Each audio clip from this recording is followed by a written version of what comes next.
एक व्यक्ति ऑफिस में देर रात तक काम करने के बाद थका हारा घर पहुंचा।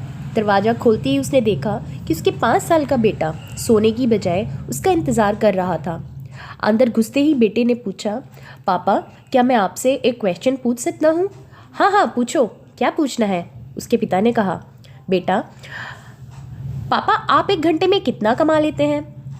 तो पिता ने कहा, इससे तुम्हारा क्या लेना देना, ये बेकार के सवाल पूछ रहे हो। पिता ने झुंझलाते हुए उत्तर दिया, बेटा बस मैं यही जानना चाहता हूँ, प्लीज़ बताइए ना, आप 1 घंटे में कितना कमा लेते हैं? तो पिता ने कहा 100 रुपये। बेटा बोला, अच्छा।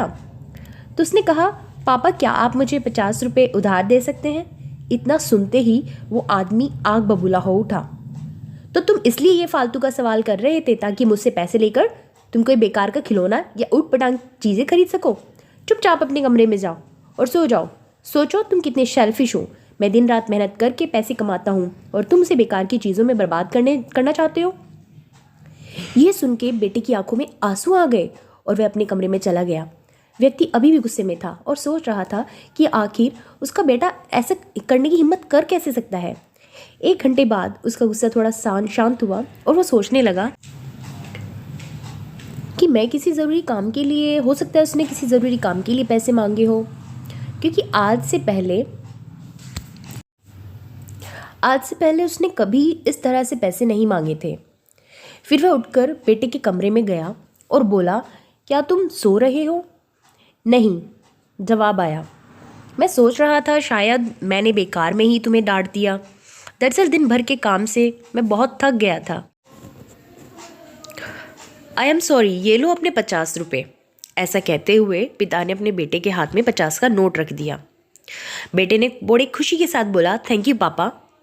और फिर वो बहुत तेज़ी के साथ अपनी अलमारी की तरफ गया। वहाँ से उसने ढेर सारे सिक्के निकाले और धीरे धीरे उन्हें गिनने लगा। ये देखकर उसके पापा बहुत क्रोधित हुए। जब तुम्हारे पास पहले से ही इतने पैसे थे तो तुमने मुझसे और पैसे क्यों मांगे? ये बात उसके पापा ने उसको बोली। क्योंकि मेरे पास पैसे कम थे पर अब पूरे हैं, बेटे ने कहा।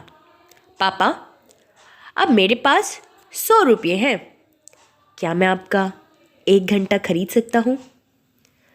प्लीज़ आप ये पैसे ले लीजिए और कल घर जल्दी आइए, मैं आपके साथ बैठकर खाना खाना चाहता हूँ।